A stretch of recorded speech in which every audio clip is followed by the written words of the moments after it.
इस कार्यक्रम के पुण्यार्चक हैं स्वर्गीय श्रीमान सेठ माणिकलाल उगरचंद शाह एवं स्वर्गीय श्रीमती विमल श्री माणिकलाल शाह की पुण्य स्मृति में पुत्र पुत्रवधू पौत्र पौत्री बेटी दामाद एवं समस्त शाह परिवार। नमो हरिहंताणम नमो सिद्धाणम नमो आयरियाणम नमो अज्जायाणम नमो लोय सबसाहुणम। पंच परमेष्ठी भगवान की जय। परम पूज्य आचार्य भगवंत गुरुवर विशुद्ध सागर जी मुनि महाराज की जय। परम पूज्य मुनि श्री सुप्रभ सागर जी महाराज की जय। समीचीन विकल्पों का सम्यक समाधान। सम्यक ज्ञान की एक ऐसी अनूठी विधा जिसके माध्यम से हम सभी प्रतिदिन अपने अनेकानेक समीचीन विकल्पों का सम्यक समाधान आगम के परिप्रेक्ष्य में परम पूज्य आचार्य भगवंत गुरु और विशुद्ध सागर जी महाराज के मंगल सुभाषित से उन्हीं के सुयोग शिष्य परम पूज्य मुनि श्री सुप्रभ सागर जी महाराज के मुखारविंद से प्राप्त करते हैं। जब विकल्प हमारे मन में उठता है तो हम उस विकल्प का समाधान के लिए किसी न किसी योग्य गुरु की खोज करते हैं। कभी कभी उसका समाधान हमें प्राप्त ही हो जाता है, लेकिन तीव्र पुण्य का उदय होता है जब हमें अपना विकल्प समीचीनता को प्राप्त कराने का अवसर प्राप्त होता है। और यदि उस समीचीन विकल्प का सम्यक समाधान हमारे पुण्यानुबंधी पुण्य से किसी निर्गुण से गुरु से प्राप्त हो जाता है तो निश्चित ही वह हमारे कल्याण का मार्ग खोल देता है। ऐसे आत्म कल्याण की वह अनूठी विधा समीचीन विकल्पों का सम्यक समाधान जो कि हम सभी प्रतिदिन आगम के परिप्रेक्ष्य में प्राप्त कर रहे हैं। प्रारंभ करते हैं आज का सम्यक समाधान। और आज के पहले विकल्प के लिए श्री सिद्ध क्षेत्र गजपंथा नासिक महाराष्ट्र से संप्रदाय जैन महाराज श्री के चरणों में कोटि कोटि नमोस्तु निवेदित करते हुए अपना समीचीन विकल्प रख रहे हैं कि महाराज जी क्या तीर्थंकर भगवान की दिव्य ध्वनि को तंत्र कह सकते हैं।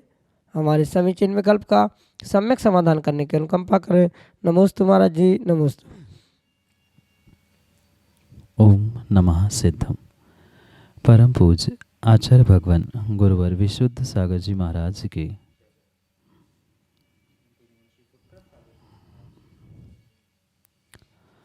तीर्थंकर भगवान की जो दिव्य ध्वनि कीर्ति है वह पूर्ण रूप से जिनवाणी या उस तंत्र रूप स्वीकार करने में कोई भी दोष नहीं है। भले ही वह दिव्य ध्वनि है पर यह दिव्य ध्वनि पूर्ण रूप से एक जिनवाणी का ही प्रतीक है।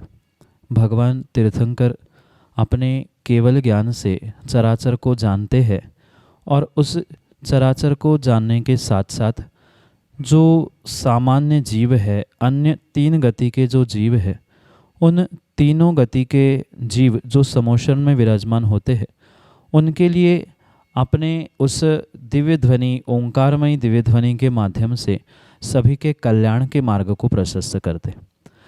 तंत्र का अर्थ ही हुआ करता है कि विद्या या कोई ऐसा मार्ग जिसके माध्यम से जो किसी कार्य का, किसी वस्तु का जो हृदय है, जिसे संक्षेप में अगर कहे इन शॉर्ट, जो भी उस कार्य का, उस ग्रंथ का जो सार हुआ करता है उस सार को ही तंत्र कहा जा सकता है। और उस तंत्र के निमित्त से यह बहुत सारे उत्तर जीवों को प्राप्त होते हैं। और दिव्य ध्वनि के निमित्त से भी शायद आपने देखा होगा, सुना होगा, जब भी भगवान की दिव्य ध्वनि कीर्ति है उन चारों गतियों के जीवों के कल्याण के लिए वहाँ धर्म का, मोक्ष का मार्ग प्रशस्त हुआ करता है। और इस अपेक्षा से उसे तंत्र कह दे तो कोई भी दोष नहीं है। जो आचार्य भगवंतों ने वर्तमान में भी पूज्यपाद स्वामी जैसे आचार्य भगवंतों ने समाधि तंत्र जैसे ग्रंथ लिखे हैं, वहाँ आचार्य भगवंत का यही अभिप्राय है, जो समाधि के लिए बताने जाने वाला शास्त्र है, जिनवाणी है, उसे ही तंत्र कहा है।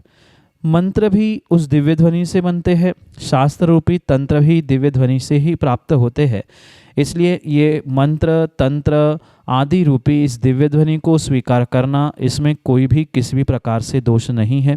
पर मात्र जो तंत्र, यंत्र, जंत्र, मंत्र आदि अनेक शब्द है उनको सामान्य भाषा में ना लेते हुए यहाँ भगवान की दिव्य ध्वनि को पूर्ण रूप से जो तंत्र रूप माना गया वह ग्रंथ रूप ही स्वीकार करना होगा।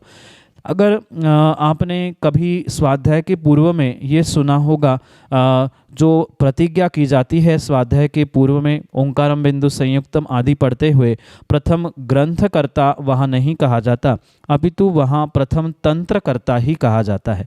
इसलिए इस परिप्रेक्ष्य में ये अवश्य समझे कि मुख्य तंत्रकर्ता जो भगवान तीर्थंकर है, जिनके दिव्य ध्वनि के माध्यम से हमें ये जिनवाणी, ये शास्त्र, आगम प्राप्त होता है, उन्हें तंत्र ही कहा जा सकता है। जैसे प्रतिज्ञा में भी कहा जाता है मुख्य तंत्रकर्ता, उत्तर तंत्रकर्ता, ततोत्तर तंत्रकर्ता आदि के रूप में वहाँ यही परम सत्य स्वीकार करे कि भगवान की दिव्य ध्वनि एक प्रकार का तंत्र ही है। उसमें कोई भी किसी भी प्रकार से उसे तंत्र स्वीकार करने में, जिनवाणी या आगम स्वीकार करने में दोष नहीं है। यही आपके लिए सम्यक समाधान। सौम्या जैन, विदिशा, मध्य प्रदेश से महाराज श्री के चरणों में बारंबार नमोस्तु निवेदित करते हुए अपना समीचीन विकल्प रख रहे हैं कि महाराज जी, तत्वार्थ सूत्र पढ़ते समय यदि बीच बीच में अध्याय ना पढ़ा जाए, उसके सूत्र पढ़ते ना बने, तो मिलाकर पढ़ने लेने में क्या पाप लगता है? हमारे समीचीन विकल्प का सम्यक समाधान करने की अनुकंपा करें। नमोस्तु महाराज जी, नमोस्तु। आचार्य भगवंतों ने सम्यक ज्ञान के 8 अंग कहे। जैसे सम्यक दर्शन के 8 अंग हुआ करते हैं, ऐसे ही सम्यक ज्ञान के 8 अंग हुआ करते। उसमें शब्दाचार, अर्थाचार, उभयाचार, अनिन्नवाचार आदि आदि इन 8 अंगों में से प्रथम मुख्य अंग है शब्दाचार। जितना शुद्ध उस आगम को, आगम के सूत्रों को, आगम की गाथाओं को व्यक्ति पढ़ेगा, उतना ही वह उसके सम्यक ज्ञान को वृद्धिंगत करने वाला निमित्त हो सकता है। क्वचित कदाचित कोई व्यक्ति उन ग्रंथों का, आगम सूत्रों का, आगम गाथाओं का स्पष्ट उच्चारण नहीं कर पा रहा है, तो वह उसका ज्ञान सम्यक ज्ञान में, या उसका सम्यक ज्ञान दोषपूर्ण ही स्वीकार किया जा सकता है।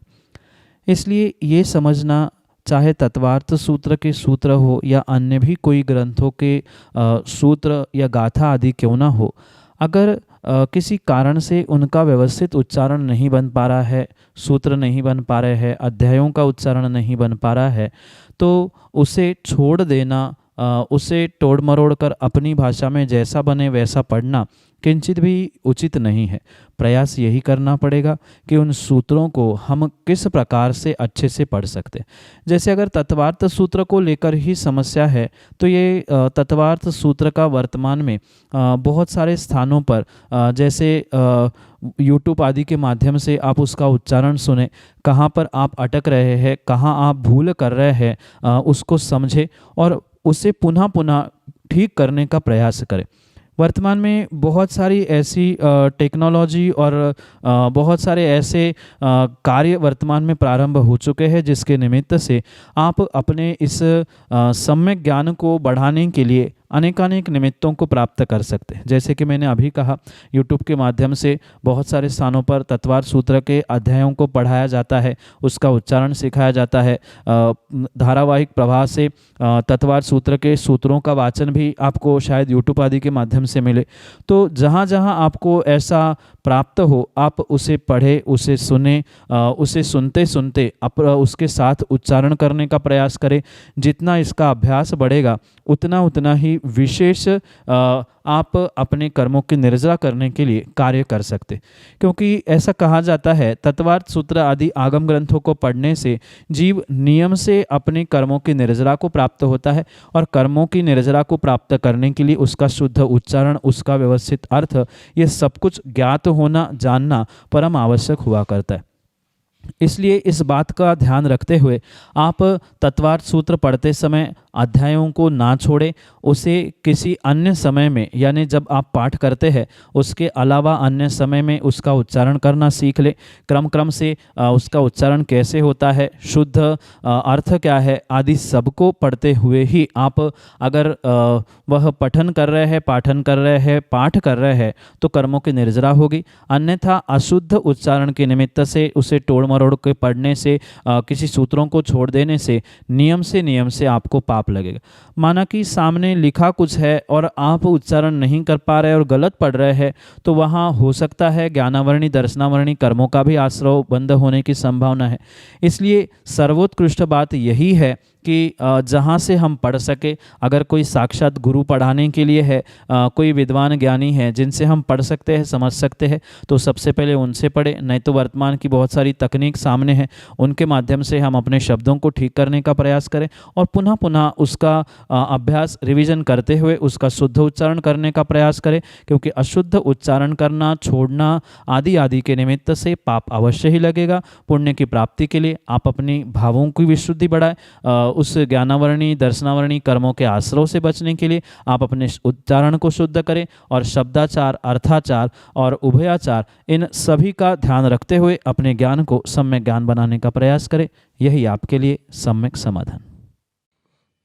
श्रीमती काव्या जैन, जतारा, मध्य प्रदेश से महाराज श्री के चरणों में बारंबार नमोस्तु निवेदित करते हुए अपना समीचीन प्रश्न रख रहे हैं कि महाराज जी, मैं अपने पति के मंदिर के धोती दुपट्टा को धोकर एवं सुखाकर उठाकर रखते हैं, तो क्या इसमें दोष लगता है? हमारे समीचीन विकल्प का सम्यक समाधान करने की अनुकंपा करें। नमोस्तु महाराज जी, नमोस्तु।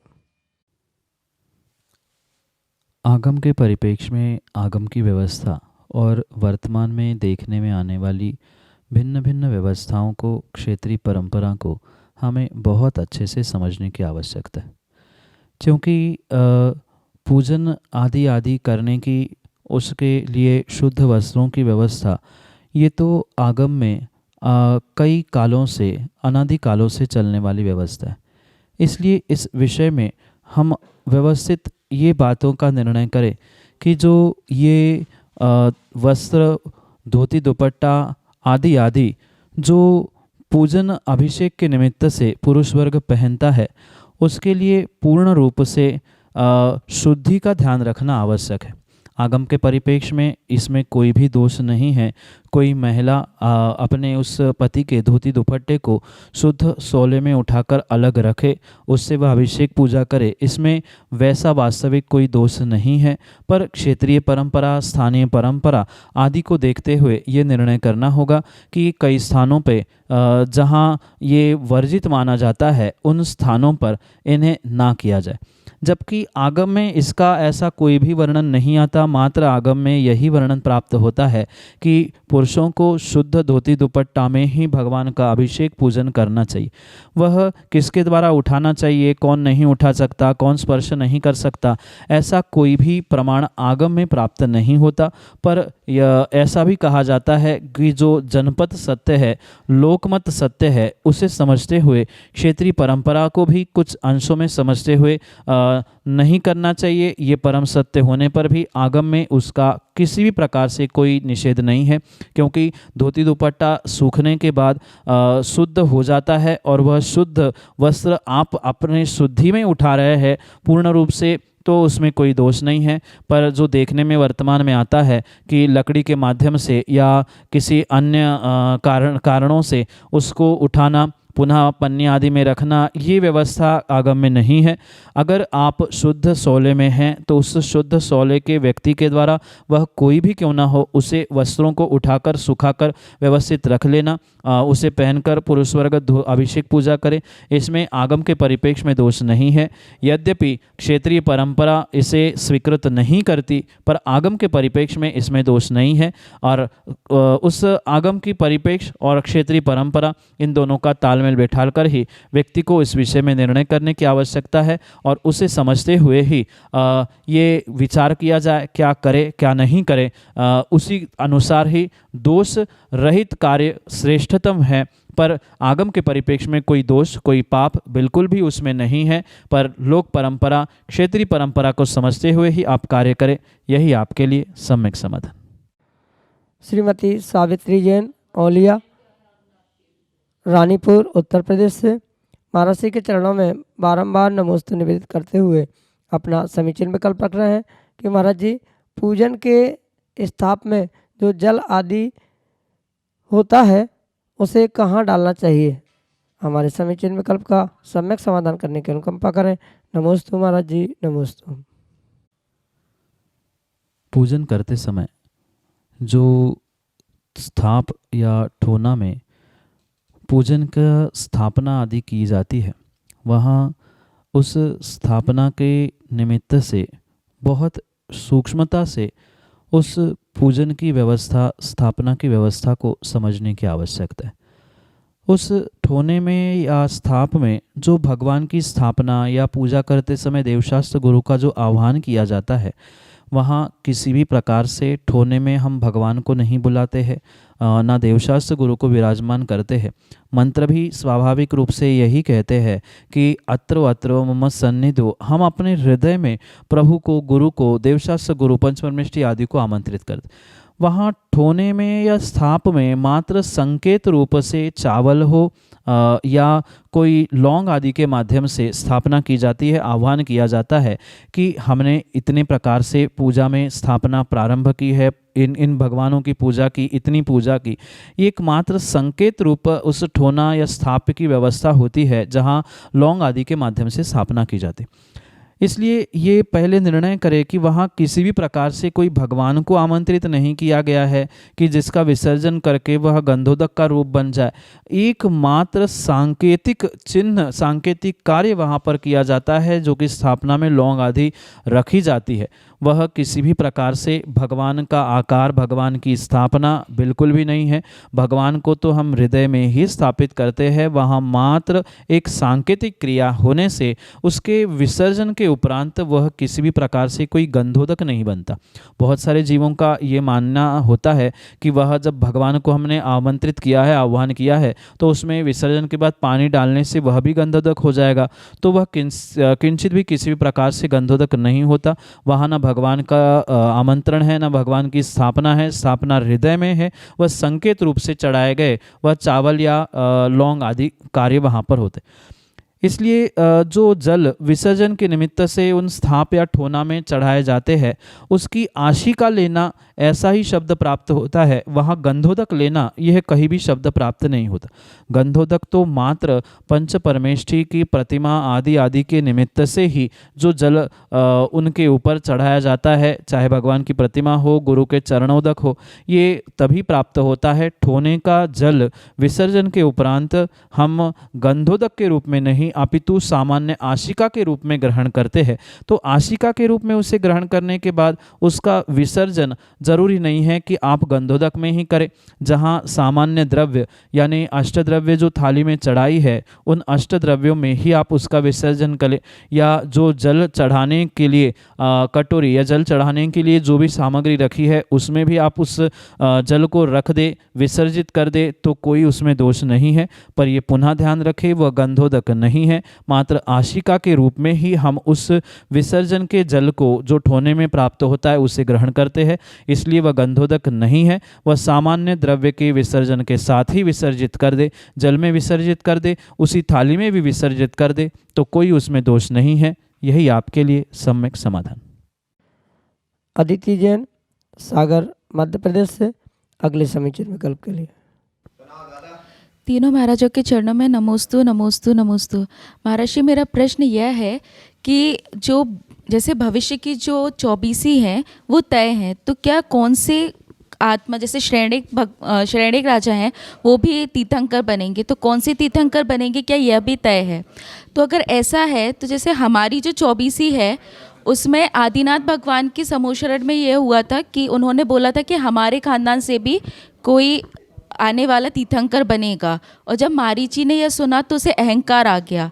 अगर मारीची ने यह सुना नहीं होता और अगर उसे अहंकार नहीं आया होता तो क्या वह अजितनाथ भगवान बनता या फिर महावीर भगवान ही बनता? महाराज जी इस शंका का समाधान दें। नमोस्तु महर्षि, नमोस्तु नमोस्तु।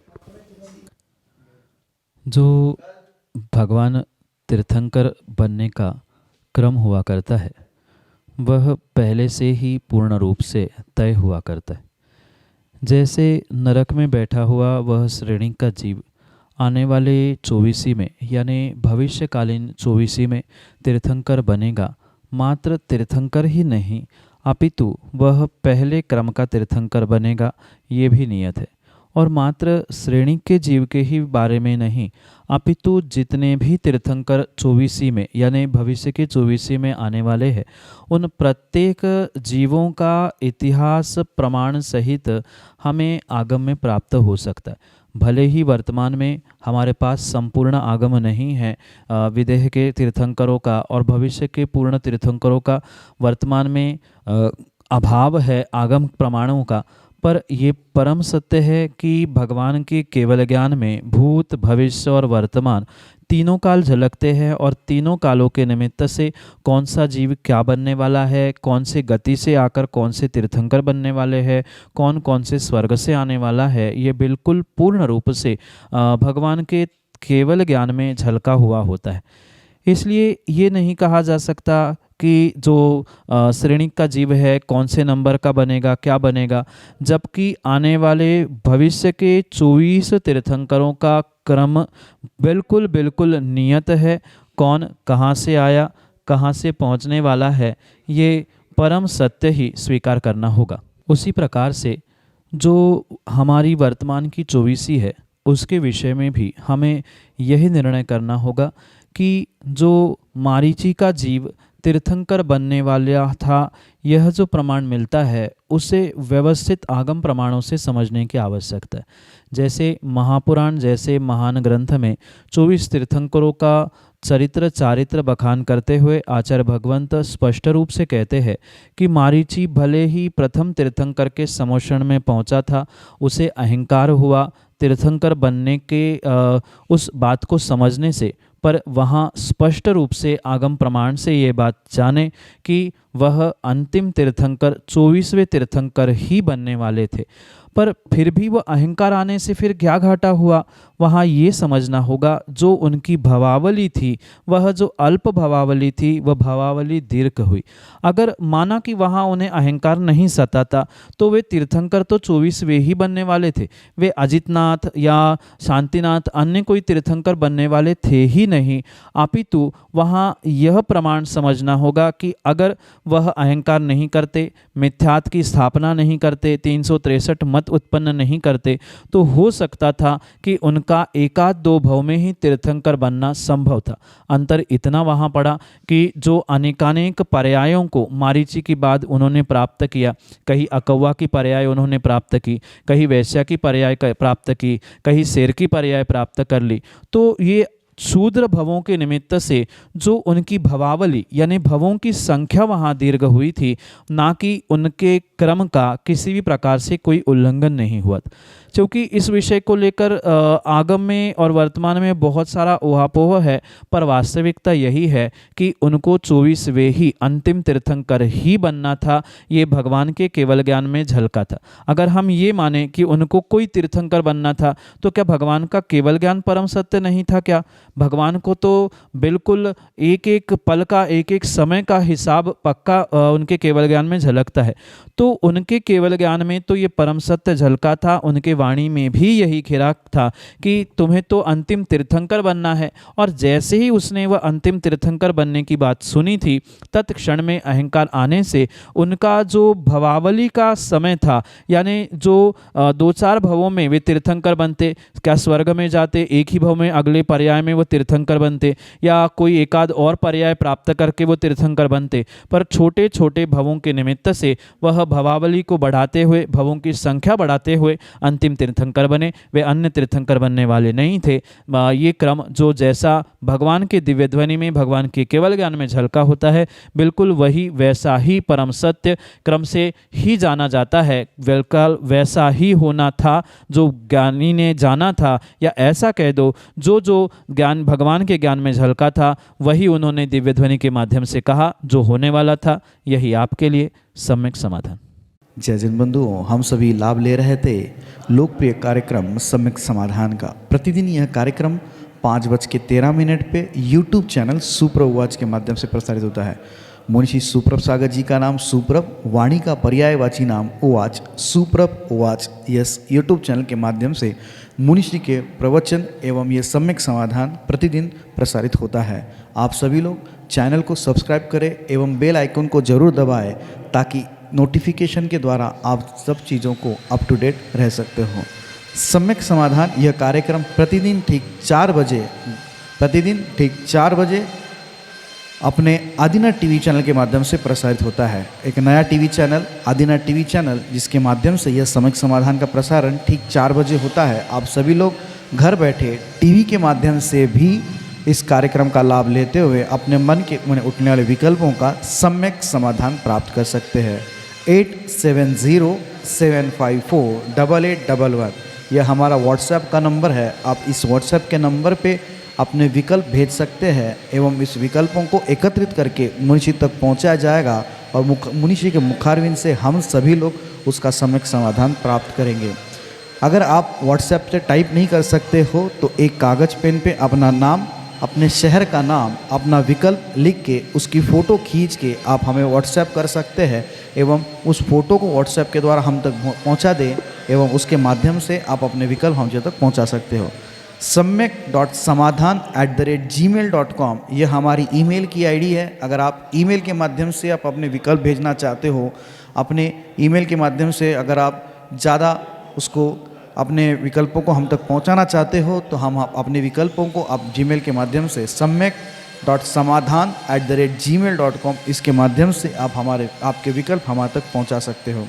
प्रतिदिन मुनिषि के प्रवचन 2:30 पे आदिनाथ टीवी चैनल के माध्यम से भी प्रसारित होते हैं। आप सभी लोग आदिनाथ टीवी चैनल के माध्यम से भी मुनिषि के प्रवचन का लाभ ले सकते हैं। आज के लिए इतना ही। ऐसे ही नाविन्यपूर्ण विकल्पों के साथ हम आप तक पहुंचते रहेंगे। तब तक आप देखते रहे सुप्रभ उवाच। आप सभी को जय जिनेन्द्र मुनिषि के चरणों में कोटिशा नमोस्तु नमोस्तु नमोस्तु। इस कार्यक्रम के पुण्यार्जक थे स्वर्गीय श्रीमान सेठ माणिकलाल उगरचंद शाह एवं स्वर्गीय श्रीमती विमल श्री माणिकलाल शाह की पुण्य स्मृति में पुत्र पुत्रवधू, पौत्र पौत्री, बेटी दामाद एवं समस्त शाह परिवार।